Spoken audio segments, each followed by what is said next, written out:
अगर तुम यह वीडियो रात को देख रहे हो, बिस्तर पर लेटे हुए और नींद आने के बजाय मन में डर, बेचैनी और अनजानी घबराहट घूम रही है, तो सबसे पहले ये जान लो कि तुम अकेले नहीं हो। परीक्षा से पहले रात को नींद न आना किसी कमजोरी का संकेत नहीं है। ये उस मन की हालत है जो बहुत कुछ सोच रहा है, लेकिन समझ नहीं पा रहा कि उसे संभालना कैसे है। दिन भर तुम खुद को व्यस्त रखते हो, पढ़ाई करते हो, मोबाइल देखते हो, बातों में उलझे रहते हो, लेकिन जैसे ही रात आती है और सब शांत होता है, वैसे ही मन का शोर तेज हो जाता है। वही सवाल बार बार सामने आते हैं। पेपर कठिन आया तो क्या होगा? अगर भूल गया तो? अगर उम्मीद के मुताबिक नहीं हुआ तो? यही वह समय होता है जब डर तुम्हारे दरवाजे पर दस्तक देता है। असल में रात को डर इसलिए आता है क्योंकि दिन भर मन को भागने की आदत होती है। दिन में तुम डर से बचते रहते हो, लेकिन रात को बचने का कोई रास्ता नहीं होता। जब शरीर शांत होता है, इंद्रियां थक जाती हैं, तब अवचेतन मन जागता है और वही सब सामने ले आता है जिसे तुम दिन में दबाते रहे। यह डर भविष्य का नहीं होता, यह अनिश्चितता का डर होता है। मन को यह नहीं पता होता कि अब आगे क्या होगा, इसलिए वह सबसे बुरा सोचने लगता है और यही सोच नींद को दूर कर देती है।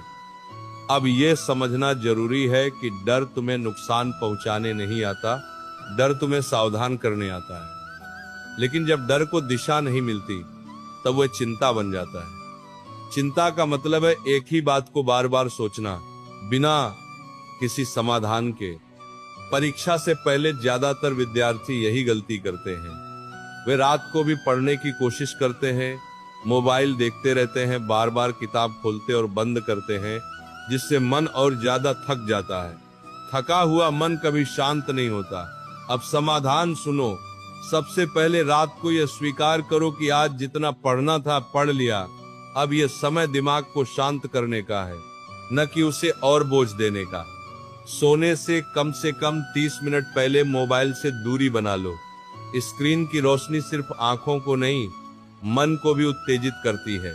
उसके बाद बिस्तर पर लेटकर गहरी सांस लो और अपने मन से कहो, जो होना है वह होगा और मैं उसके लिए तैयार हूँ। यह वाक्य मन को सुरक्षा का एहसास देता है। अगर डर फिर भी आए तो उससे लड़ो मत। डर को कहो कि मैं तुम्हें देख रहा हूँ। जब तुम डर से भागते हो, वह और तेज हो जाता है, लेकिन जब तुम उसे पहचान लेते हो, वह धीरे धीरे कमजोर पड़ने लगता है। अपने आप से यह याद दिलाओ कि तुमने मेहनत की है और मेहनत कभी व्यर्थ नहीं जाती। परीक्षा तुम्हारे पूरे जीवन का फैसला नहीं है, ये सिर्फ एक पड़ाव है। ये सोच नींद का पहला दरवाजा खोलती है। एक और गहरी बात समझो, रात को सोने से पहले मन जो आखिरी बात सुनता है, वही सबसे गहराई से भीतर जाती है। इसलिए डर के साथ मत सो। सोने से पहले बस इतना सोचो कि आज मैंने ईमानदारी से प्रयास किया।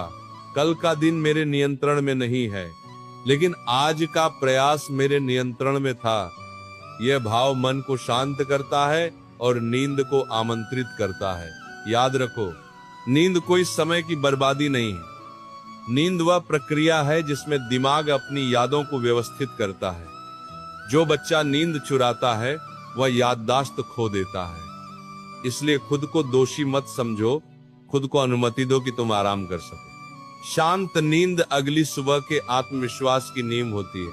अगर इस वीडियो को सुनते सुनते तुम्हारा मन थोड़ा हल्का हुआ हो, तो समझ लेना कि डर तुम्हारे ऊपर नहीं, तुम्हारे भीतर था और अब वह जगह बदल रहा है। इस अभ्यास को आज रात अपनाओ। डर आए तो भागो मत, समझो। नींद आए तो रोको मत, स्वीकार करो। तुम जितना सोच रहे हो, उससे कहीं ज्यादा तैयार हो। अब आंखें बंद करो, सांस को शांत करो और खुद को विश्राम दो। राधे राधे।